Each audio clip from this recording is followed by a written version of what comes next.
میرے نزدیک تو کوئی دو امکان ہی نہیں ہے. فیصلہ تو یہی ہونا چاہیے جو آئین کہتا ہے کہ ہر سیاسی جماعت کو اس کے تناسب کے مطابق ان کو سیٹیں دینی چاہیے، خواتین کی بھی اور جو ہے اقلیتوں کی بھی.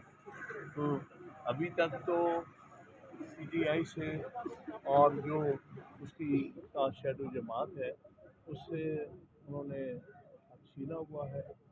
تو خدا کرے پہلی دفعہ الیکشن کمیشن بھی کوئی درست اور آئینی اور قانونی فیصلہ کرتے ہیں. اچھا، سنی اتحاد کونسل جو ہے وہ اپنے سیٹ پہ جو ہے وہ اپنے نشان پہ الیکشن نہیں لڑے، تو کس طرح سے ممکن ہے کہ ان کو جو ہے وہ ریزرو سیٹیں اپنی سے؟ ناصر نگر اس وقت جو صورتحال ہے اس میں تو اس پارٹی کے پاس بڑی سیٹیں ہیں الیکٹڈ سیٹیں. تو آئین جو کہتا ہے کہ جس کے پاس جتنی الیکٹڈ سیٹیں ہیں اسی کی طرف سے اس کو ریزرو سیٹیں ملنی چاہیے. وہ پیچھے جانے والی باتیں تو بنتی نہیں یہاں پر. یہاں تو سیدھی سادے پاپولیشن ہے کہ اس پارٹی کے پاس کتنی سیٹیں الیکٹڈ لوگوں کی سیٹیں، چاہے وہ بعد میں ہی اس کے لیے آئین نے 3 دن کا ٹائم دیا تو اس میں آ گئے ہیں. اب وہ پولیٹیکل پارٹی ہے جس کے پاس سیٹیں ہیں، اب اس کا حق ہے کہ اس کے تناسب سے جو ریزرو سیٹیں ہیں.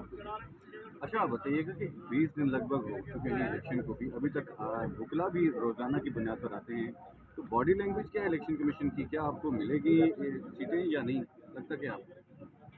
میں کامنٹ نہیں کرنا چاہتا.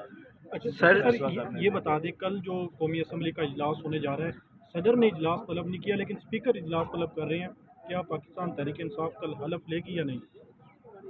دیکھیے وہ تو خیر پارٹی فیصلہ اپنا کرے گا، پارٹی پارلیمنٹری پارٹی کرے گی فیصلہ. لیکن ایک بات کرتا ہوں کہ یہ آئینی طور پر نہیں بلایا گیا کیونکہ اسپیکر جو ہے وہ الیکٹڈ اسپیکر نہیں ہے. وہ تو ہینگ اوور کر رہا ہے نا پچھلی اسمبلی کا. اس کے پاس کوئی اختیار نہیں ہے کہ اسمبلی کو فارم کرے. اگر کل اجلاس تو بلایا گیا ہے، اگر اجلاس ہو جائے تو اس کے بعد نیکسٹ کیا ہوگا پھر؟ دیکھیے اجلاس جو ہوگا اس کے بعد اگر یہ صدارتی امیدوار الیکشن ہونا چاہتے ہیں اس پر خواہ ایک ڈسپیوٹ کھڑا ہوگا. میرے خیال میں عقل مندی اسی میں تھی کہ جب تک کہ ہاؤس مکمل نہ ہو جائے، یعنی پارٹیز کو اپنی جو سیٹیں ہیں ریزرو سیٹیں نہ مل جائیں تب تک اجلاس نہ بلائے. کل اعظم خان صاحب کہہ رہے تھے کہ اسپیکر جو عدم اعتماد کے بعد جس طرح اسمبلی کا اجلاس بلا سکتا ہے اسی طرح اب بھی الیکشن جو اسپیکر ہے وہ اجلاس بلا سکتا ہے. نہیں، وہ اسمبلی تو ختم ہو چکی ہے، ڈیزالو ہو چکی ہے. اس کا ایک اور صورتحال تھی اس وقت جبکہ اب یہ اسمبلی کنٹینیو کر رہی تھی. اب تو یہ اسمبلی وہ ختم ہو چکی ہے، اب تو نئی اسمبلی آ چکی ہے. اب یہ اسپیکر کا رول صرف یہ رہ گیا ہے کہ جو نئی اسمبلی نے اپنا اسپیکر ڈپٹی اسپیکر ایڈ کرنے ہیں اس سیشن کو اتنی دیر تک پریزائڈ کرے جب تک اسپیکر مل سکے. بلاول بھٹو صاحب کہہ رہے ہیں جی جو صدر ہیں انہوں نے آئین توڑا ہے تو ان کے خلاف مقدمات ہوں گے. دو بار آئین توڑا. آئین نہیں توڑا، آئین انہوں نے توڑا ہے جنہوں نے ابھی تک ریزرو سیٹس نہیں دی، جو کہ ان کا فرض بنتا تھا کہ ابھی تک نوٹیفائی ہونی چاہیے تھی تاکہ ہاؤس کمپلیٹ ہوتا. کیونکہ یہ الیکشن کمیشن کا فرض تھا کہ وہ ہاؤس مکمل کرتا، نیشنل اسمبلی اور صوبائی اسمبلیوں کو مکمل کرتا ریزرو سیٹ دینے کے بعد. احمد خان صاحب بتائیے گا کہ آپ تو مخصوص نشستوں کی بات کر رہے ہیں، مسلم لیگ نون کہتی ہے ابھی بھی ان کی 15 سیٹیں دوبارہ گنتی میں یہ ہارتی ہوئی نظر آ رہی ہے. P T I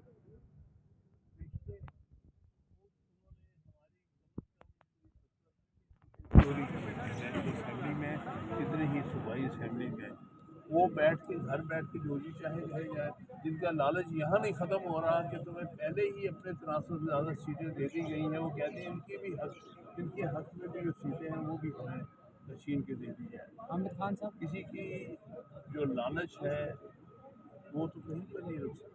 Aamir Khan صاحب بتائیے گا، کہہ رہے ہیں کہ ریشو سیٹ کریں گے کہ 4 سیٹوں کے اوپر 1 سیٹ ہوتی ہے، اگر آپ کو مخصوص نشستیں نہیں دی جاتی تو کیا الیکشن کمیشن 3 سیٹوں کے اوپر 1 سیٹ مخصوص نشستوں کی دے سکتا ہے؟ میں نہیں سمجھتا. میں سمجھتا ہوں کہ اس کو اس حوالے سے پوری پروٹیسٹ کر رہے ہیں آپ لوگ تو کیا ساری جماعتیں جتنی بھی ہیں ان کو ساتھ ملا کے